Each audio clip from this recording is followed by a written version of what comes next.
Hi everyone, welcome back to Tamara Talks Tarot. I have lit my creativity candle, which is just a little ritual that I like to do before I make a video, and centered myself. And today I'm going to be using my brand new deck that arrived yesterday, Luna's My Melody Tarot. It's a little nudge to my inner child. So I have shuffled this deck since opening it, but I shall shuffle it some more. So today we're going to do another timeless reading and see what resonates. So I have no idea what energies are going to come out. I have no idea what the message is going to be. Well, that wasn't very good. It's hit or miss sometimes. Oh, that wasn't so bad. Okay.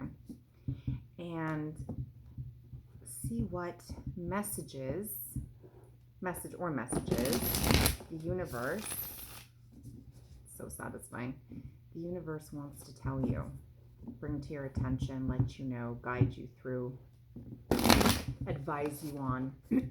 They're very matte cardstock, so they don't slide that easily, but that's okay. Still a great quality deck. Okay, so universe, what message, please, do you have for the collective? Spirit, what message, please, do you have for the collective?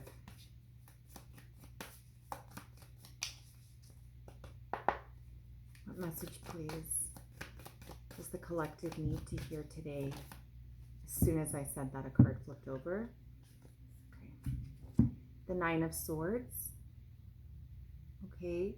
You could be going through a time of feeling over anxious, of feeling fearful about things that perhaps you are putting too much thought into, and because of that, your thinking is making things seem a lot more maybe dire than it actually is. Could you be having sleepless nights? Okay, nightmares. Yeah, unpleasant thoughts keeping you up late at night. Let's see what this is all about, please. Not too many cards. I'll just, too many cards. Okay, the Nine of Swords, please. Oh my gosh. I don't know how many cards just came out. These are a little bit thick. 3 cards. Let's take it. Okay, this is the 8. Oh my goodness, the 8 of Swords. So some of you may be trapped inside your own heads. Okay, this is about major indecision, self-sacrifice, self-sabotage. You are letting or allowing your thoughts to own you. You are giving into your fears, your anxieties. You're like a big stress ball, perhaps, very worried. Okay, could these fears and worries be unfounded? Perhaps, right? Of course, they all stem from somewhere, but are you feeding into it, giving it way too much power over you and your waking life, your conscious life, your waking hours is what I'm trying to say. And then this is the 7 of Cups. So yeah, I feel like there's some disillusionment here. Not everything is as it seems. Your imagination, your mind is running away with you, and you're getting too carried away, getting lost in these anxious thoughts. Could be too many choices about something, daydreaming, getting lost in, head in the clouds type of sort of energy. But it's not benefiting you necessarily, and I say that because we have these 2 sword cards coming out. The other card that, oh my goodness, yes, so the 8 of Cups is about that outward spiritual journey to find the missing piece to the puzzle. So you could be experiencing something right now that is just not sustaining, and it's not emotionally fulfilling, and it's not satisfying, and you're just not quite happy about whatever it is. And even though you have this, and that, there's just still something amiss, and something that's causing you sleepless nights, causing you to freeze, you're giving into that sort of paralysis of like, I'm immobile, like I can't move, I'm like, my thoughts are paralyzing me. But it's your mind over matter. So your mind is a very strong, very powerful thing. And of course, it's going to affect the rest of you. Okay, more insights, please, as to what is causing all this worry and fear and anxiety and maybe overthinking and stressing and self-sabotaging, because really we are our own worst enemies. We are our own most fierce critics, and we have this wonderful way of making ourselves feel not so great sometimes. We've all been there. So Spirit, please, what is going on?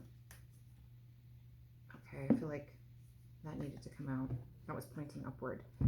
Judgment. Okay, you're faced with a very big, brave decision, and that's weighing heavily on your mind right now.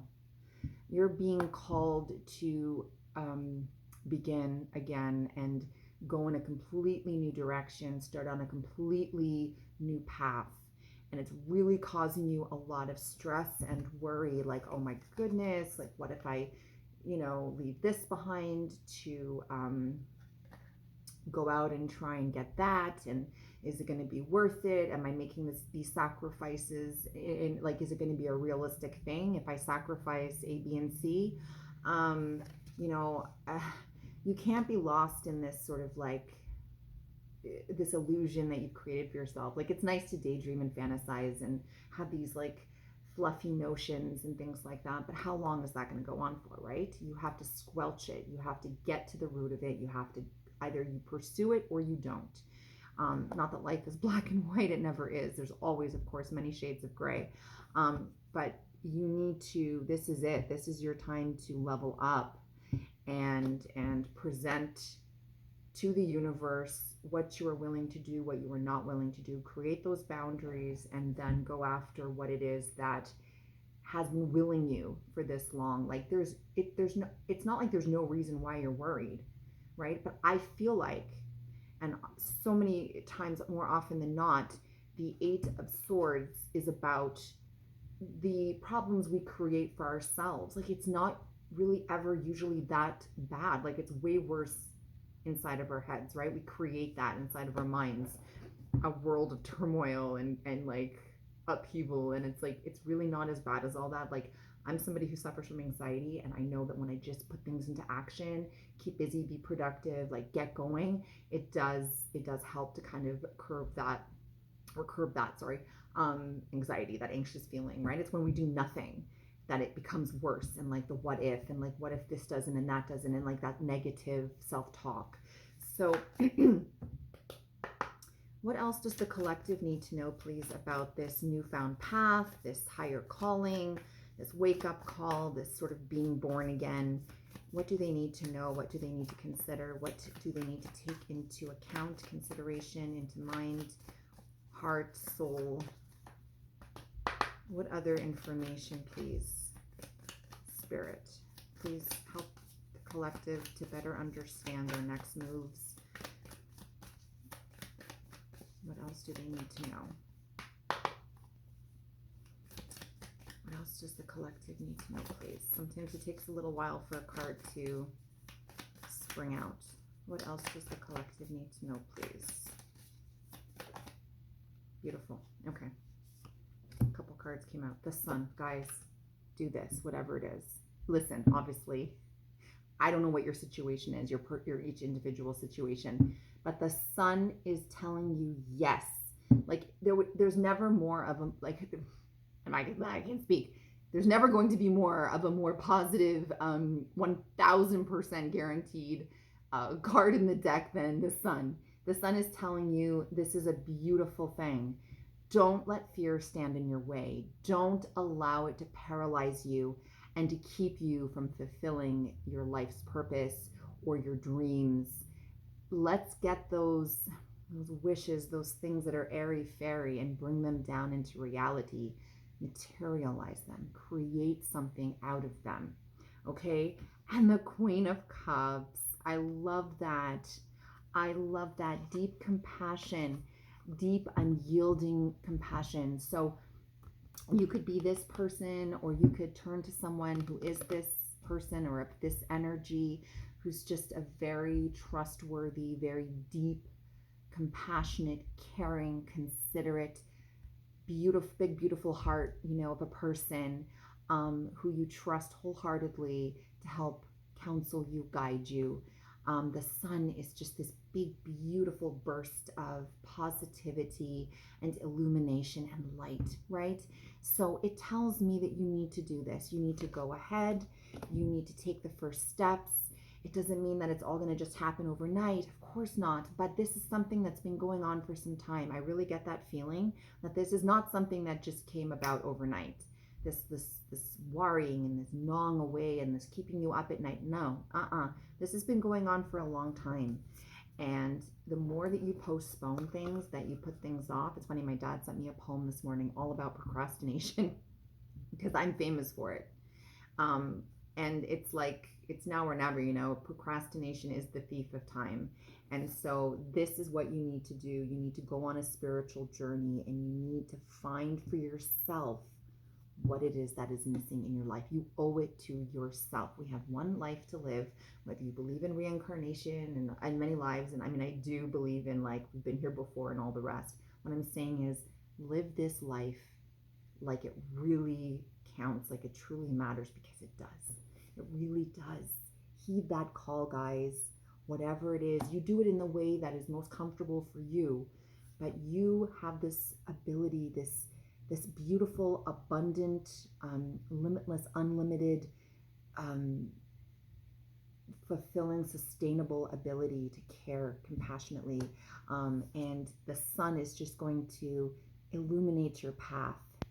And it's really going to help make you see that all of this will be left in the past as soon as you do the necessary things, take the necessary steps to start that change today. Let me know if this resonates.